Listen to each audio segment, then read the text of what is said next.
Di sebuah desa kecil di tanah Jawa, awal dekade 1920-an, lahirlah seorang bayi perempuan yang kelak namanya akan terikat erat dengan sejarah kelam bangsa ini.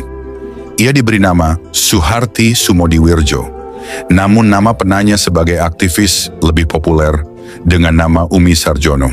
Tak ada yang menyangka, dari keluarga sederhana inilah tumbuh seorang perempuan dengan tekad baja yang hidupnya akan berakhir tragis di tengah gelombang politik besar Indonesia. Masa kecil Umi dijalani dalam suasana agraris. Sawah menghampar luas, kerbau masih menjadi tenaga utama membajak tanah, dan kehidupan masyarakat berpusat pada harmoni alam. Desa itu berdenyut dengan irama gamelan yang sesekali terdengar dari langgar atau hajatan, dengan doa-doa yang mengalun dari mushola kecil saat senja. Seperti anak-anak lain, Umi kecil ikut membantu orang tuanya, memikul air, menumbuk padi, menjaga adik-adiknya. Namun berbeda dari kebanyakan anak perempuan desa, Umi menunjukkan rasa ingin tahu yang besar. Ia senang bertanya, senang mendengar cerita rakyat, dan menaruh minat besar pada huruf-huruf Latin yang ia lihat di papan nama sekolah desa. Pendidikan bagi perempuan kala itu bukanlah hal biasa. Banyak orang tua masih beranggapan anak perempuan cukup diajari memasak dan mengurus rumah. Namun keluarga Umi melihat ada sinar berbeda di matanya. Mereka rela mengorbankan sedikit hasil panen untuk menyekolahkannya. Hari pertama ia melangkah ke sekolah rakyat, Umi merasakan dunia baru terbuka di hadapannya. Papan tulis hitam, kapur putih, dan buku tipis yang baunya khas menjadi harta yang ia jaga dengan sepenuh hati. Ia belajar membaca dengan cepat. Guru-gurunya melihat betapa cepatnya Umi menangkap pelajaran. Ia rajin, tekun, dan penuh rasa ingin tahu. Namun masa kecil Umi tidak hanya tentang sekolah. Ia juga tumbuh di tengah masyarakat yang keras. Ia melihat anak-anak sebayanya putus sekolah karena harus membantu orang tua di sawah. Ia menyaksikan ibu-ibu desa yang sulit mendapatkan pelayanan kesehatan. Banyak di antaranya melahirkan tanpa bantuan medis. Pemandangan ini terekam kuat dalam dirinya, menumbuhkan rasa iba dan keinginan untuk berbuat sesuatu. Di balik kesederhanaan hidupnya, Umi tumbuh sebagai anak yang peka. Ia tidak hanya belajar huruf dan angka, tapi juga belajar tentang penderitaan, ketidakadilan, dan arti kebersamaan. Dari tanah desa, dari keluarga yang hidup pas-pasan, lahirlah tekad seorang anak perempuan yang kelak akan menjadi bagian penting dari pergerakan perempuan Indonesia. Hari-hari sekolah membawa Umi Sarjono ke dunia baru yang penuh warna. Di ruang kelas sederhana beralas tikar dengan jendela-jendela kayu yang sudah kusam, ia duduk bersila bersama kawan-kawannya. Guru berdiri di depan papan tulis, menuliskan huruf demi huruf, angka demi angka, yang bagi anak-anak itu terasa seperti sihir.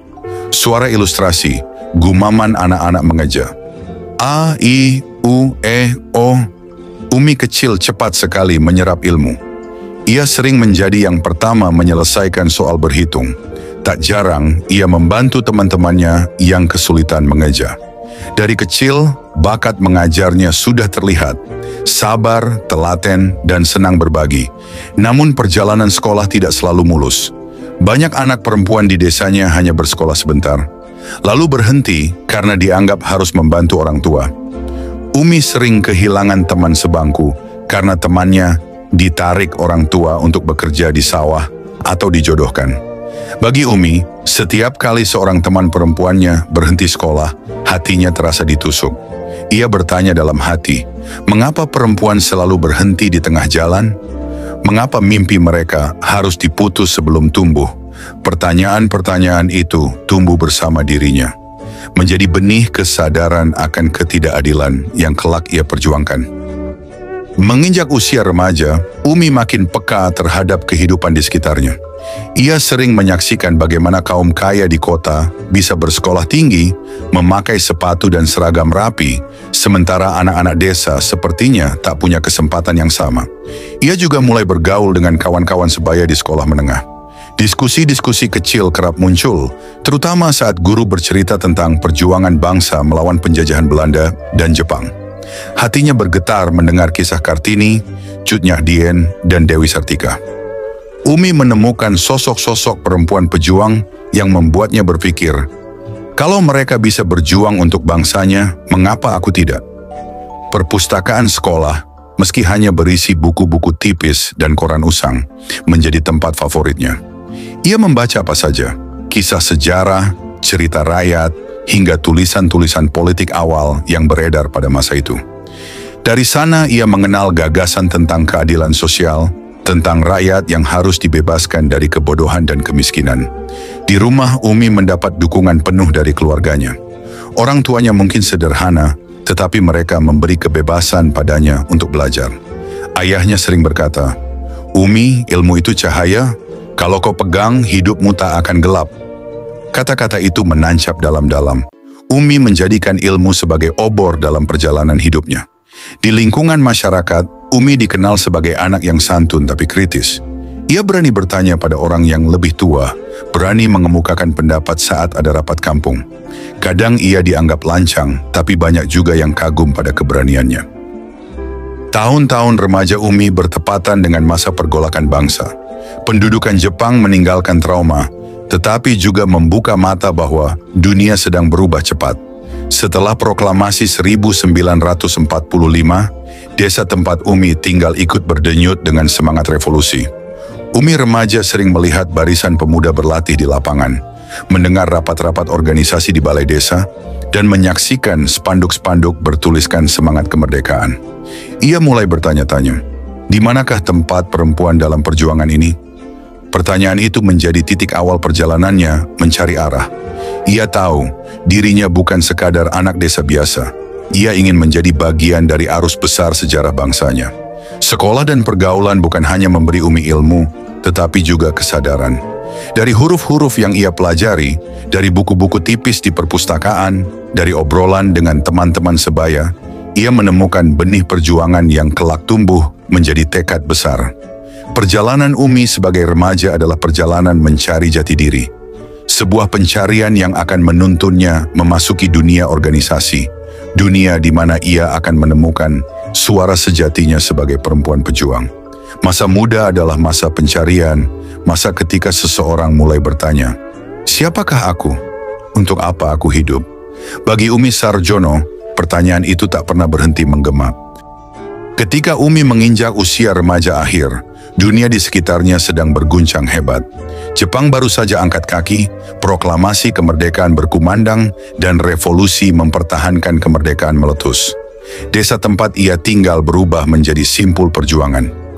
Pemuda-pemuda berlatih baris berbaris.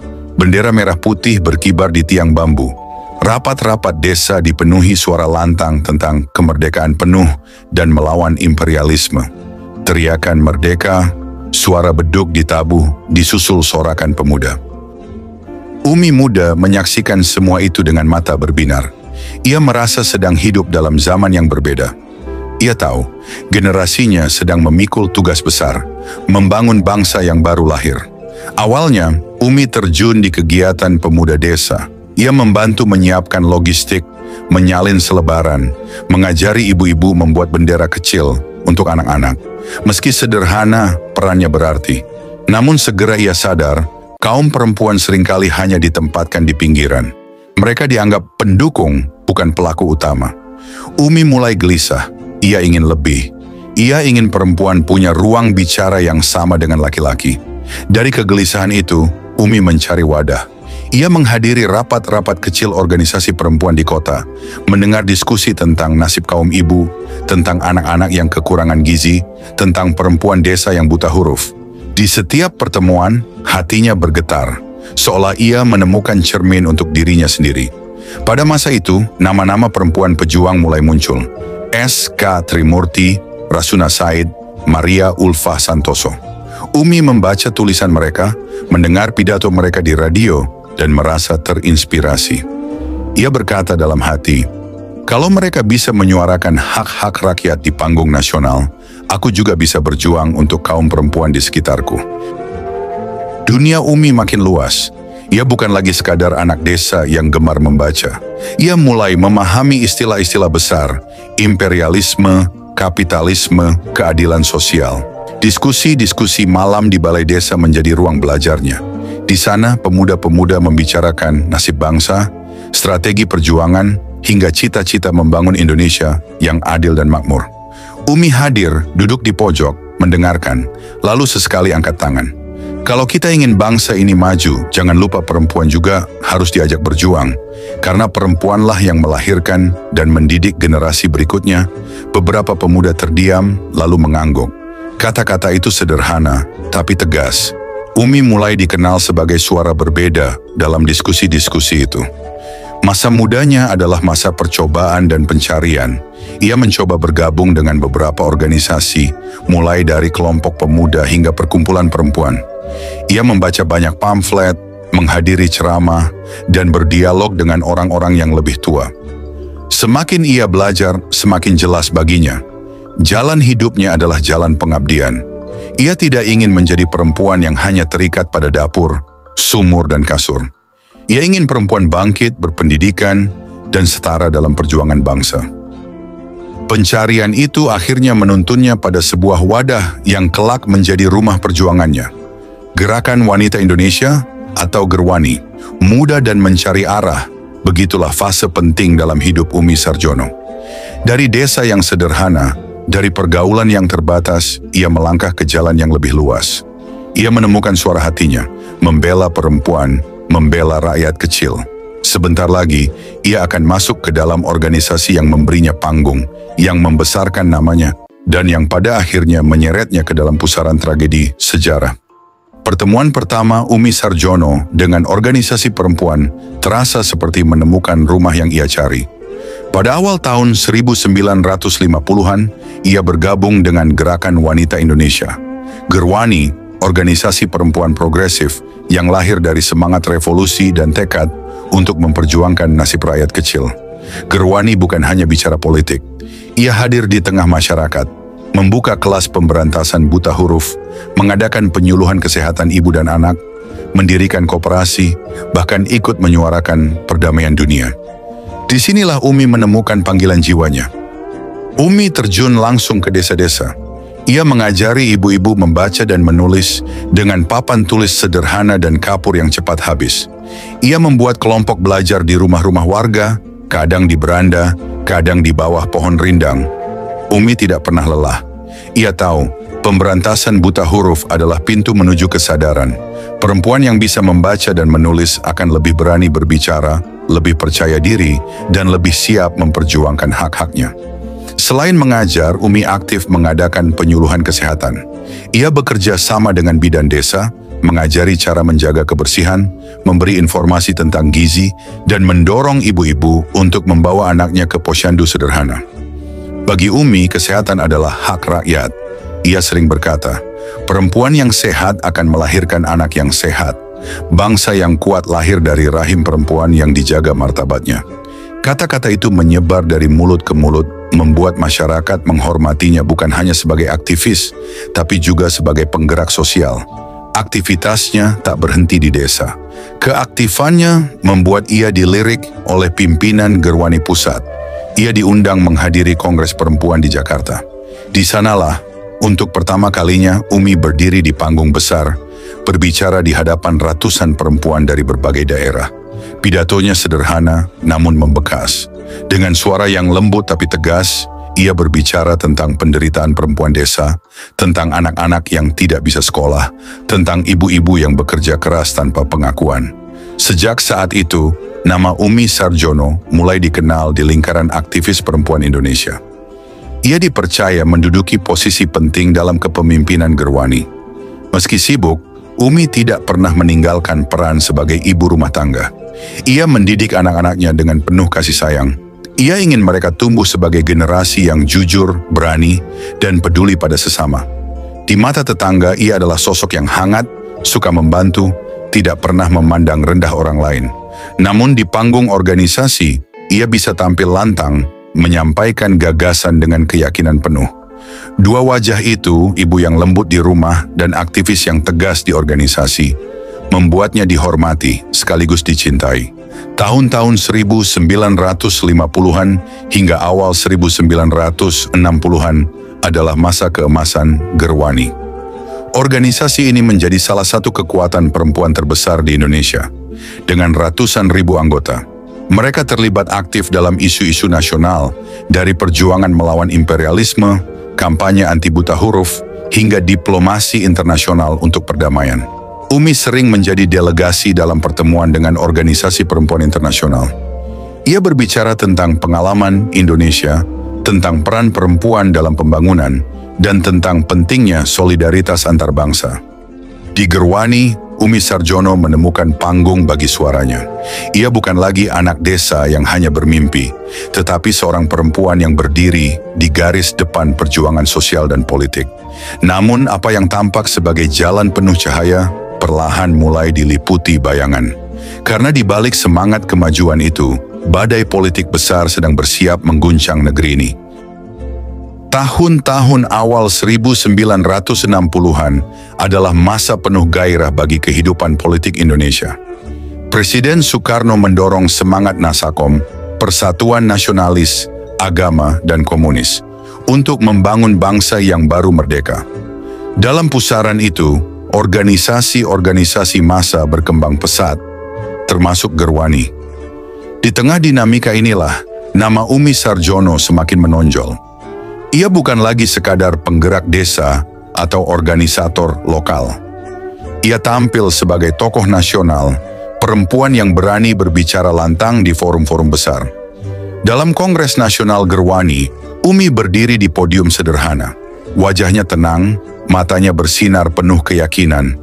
Ia memulai pidatonya dengan suara lembut, lalu perlahan meninggi hingga memenuhi ruangan. Perempuan Indonesia tidak boleh hanya menjadi penonton. Kita adalah bagian dari revolusi. Kita melahirkan, kita mendidik, kita bekerja, kita berjuang. Jika bangsa ini ingin berdiri tegak, maka perempuan harus berdiri sejajar dengan laki-laki. Pidato itu menjadi buah bibir. Para jurnalis menulis tentang perempuan desa yang berpidato seberani itu. Umi dianggap simbol kebangkitan perempuan dalam politik nasional. Tak lama kemudian, Umi berkesempatan mewakili Gerwani dalam pertemuan organisasi perempuan di luar negeri. Ia berbicara tentang kondisi Indonesia, perjuangan melawan buta huruf, tentang anak-anak desa yang butuh pendidikan, tentang perempuan yang masih dipinggirkan. Bagi banyak delegasi asing, Umi adalah wajah perempuan Indonesia yang penuh semangat, hangat, namun tegas memperjuangkan hak rakyat.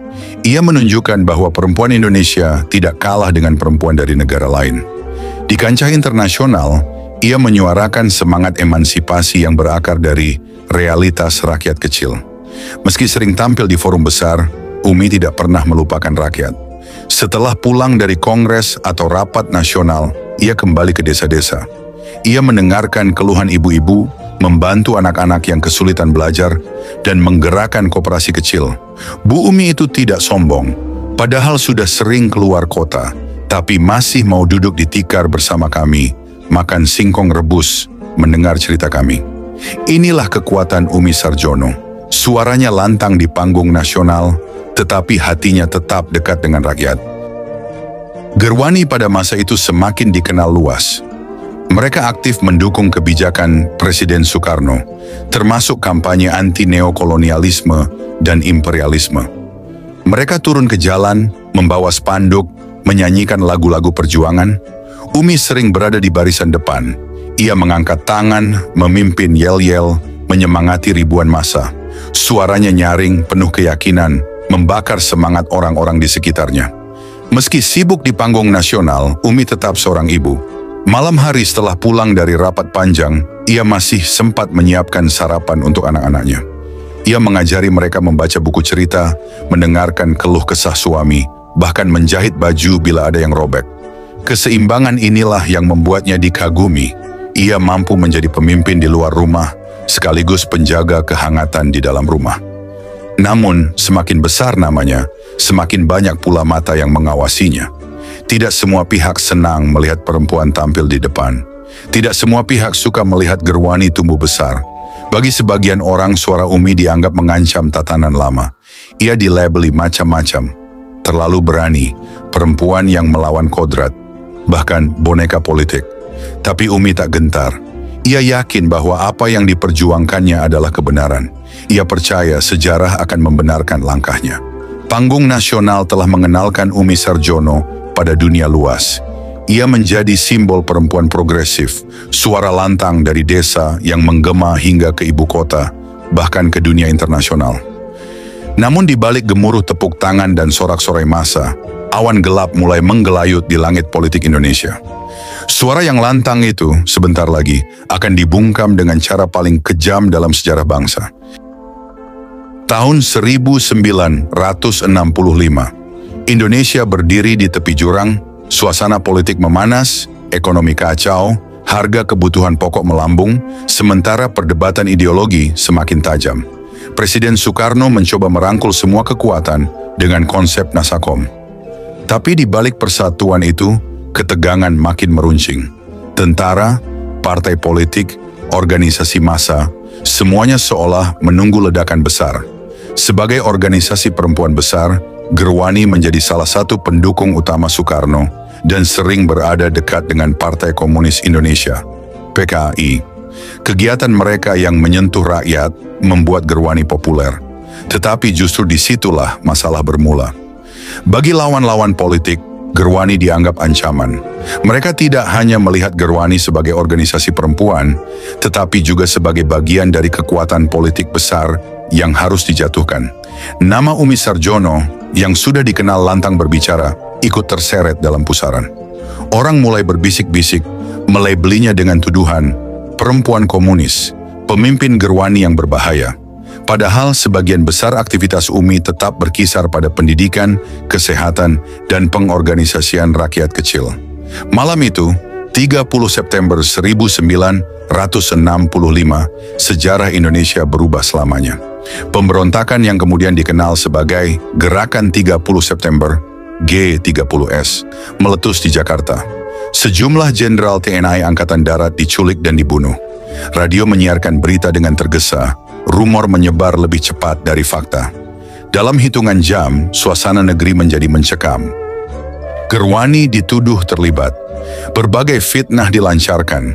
Perempuan Gerwani disebut ikut menyiksa para jenderal, melakukan tarian cabul, bahkan dianggap sebagai iblis berselubung perempuan. Propaganda itu begitu masif, meracuni pikiran rakyat. Umi Sarjono bersama tokoh-tokoh Gerwani lainnya langsung dicap sebagai dalang. Tak ada kesempatan membela diri. Di desa-desa, orang-orang mulai berjarak. Rumah-rumah aktivis diserbu, buku-buku dibakar, baliho organisasi diturunkan. Suasana berubah cepat. Kawan menjadi lawan, tetangga menjadi pengawas, bisikan menjadi ancaman. Umi merasakan perubahan itu. Rumahnya mulai sepi dari kunjungan. Orang-orang takut terlihat dekat dengannya. Ia tahu badai besar sedang datang. Kalau ibu tidak pulang nanti malam, jaga adik-adikmu baik-baik. Ingat, kita tidak salah. Sejarah yang akan membuktikan kebenaran kita. Tak lama kemudian, aparat datang. Malam gelap, pintu rumah diketuk keras, suara sepatu menghentak di tanah. Tanpa banyak penjelasan, Umi dibawa pergi.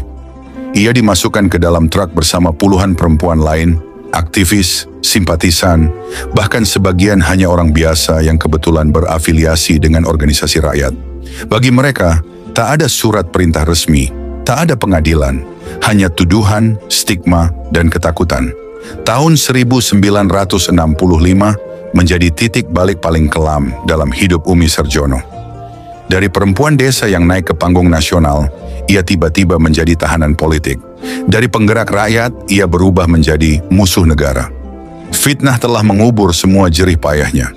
Dan kini, bayangan gelap itu semakin pekat, menuntunnya ke jalan tanpa kepastian, ke jeruji besi, ke interogasi, dan akhirnya ke jurang maut.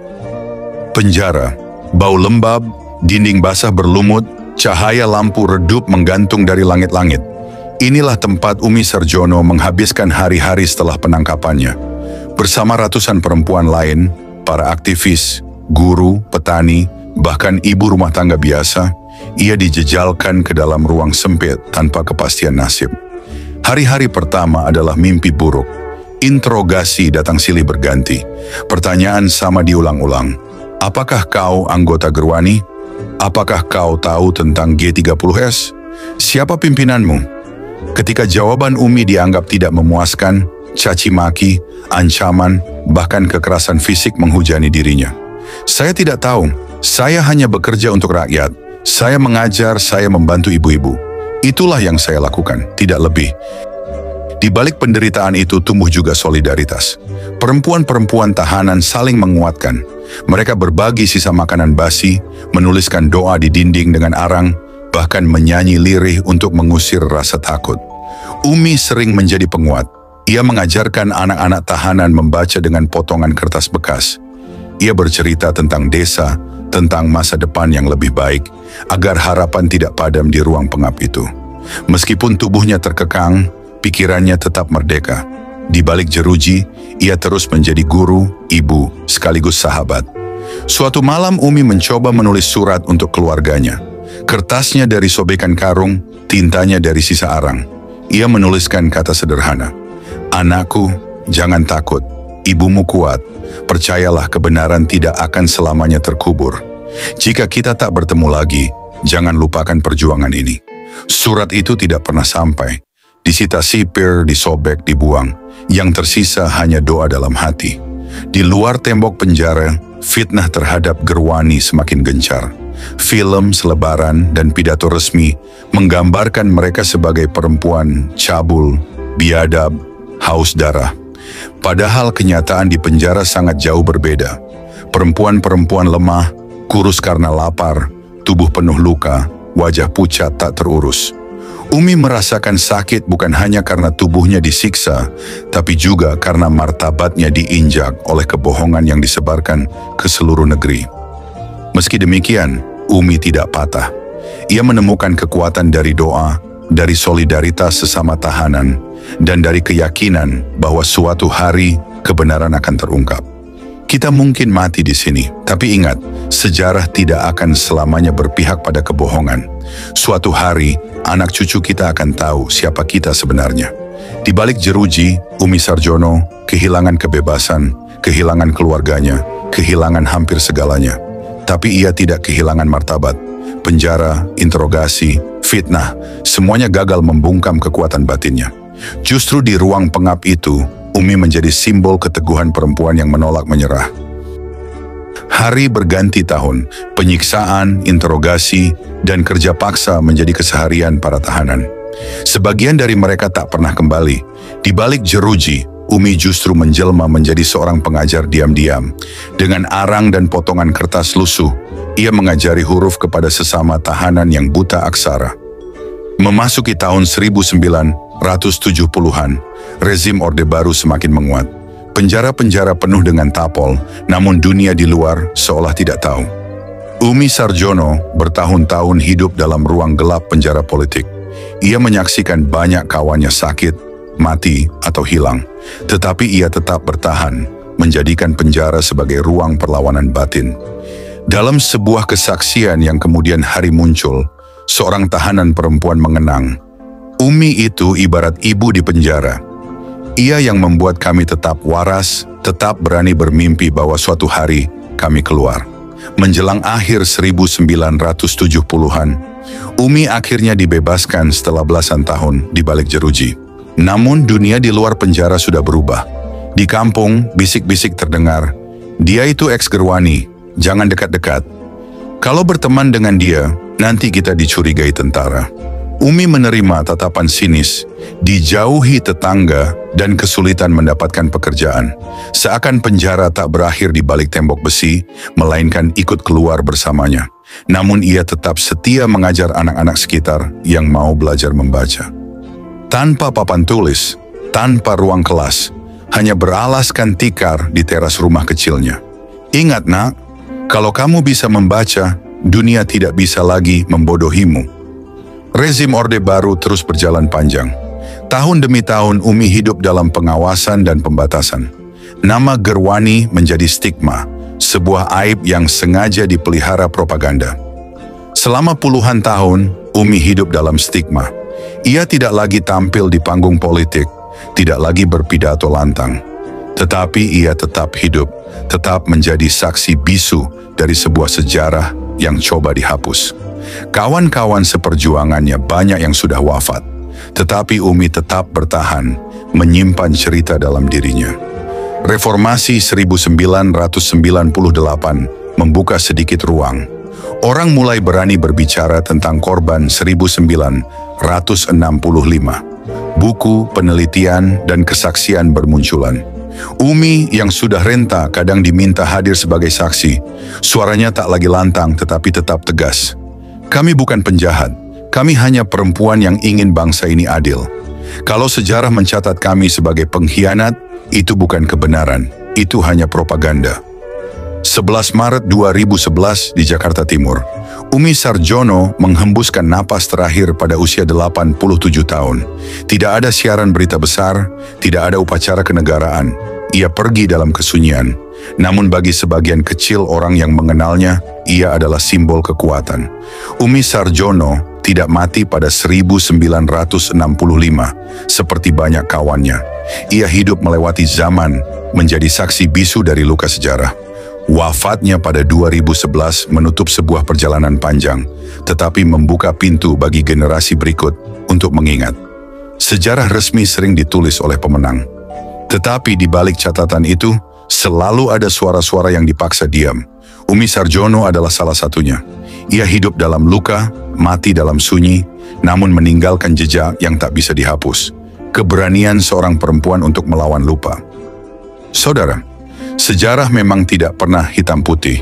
Bagi Orde Baru, narasi tentang keterlibatan Gerwani dalam G30S bukan sekadar propaganda kosong, melainkan bagian dari strategi politik untuk mempertahankan stabilitas nasional pasca 1965. Negara saat itu benar-benar berada di titik rapuh, perekonomian terpuruk, konflik ideologi tajam, dan militer merasa terancam oleh kekuatan politik PKI yang berkembang pesat. Dalam situasi genting itu, pemerintah Orde Baru beranggapan bahwa PKI adalah dalang kudeta. Karena Gerwani secara resmi berafiliasi dengan PKI, maka wajar bila mereka dipandang sebagai bagian dari ancaman. Di mata negara, membubarkan Gerwani dan menindak anggotanya adalah langkah tegas untuk mencegah kebangkitan kembali kekuatan komunis. Alasan ini diperkuat oleh fakta bahwa Gerwani bukan sekadar organisasi sosial, tetapi juga aktif dalam kegiatan politik, mengikuti garis besar perjuangan PKI.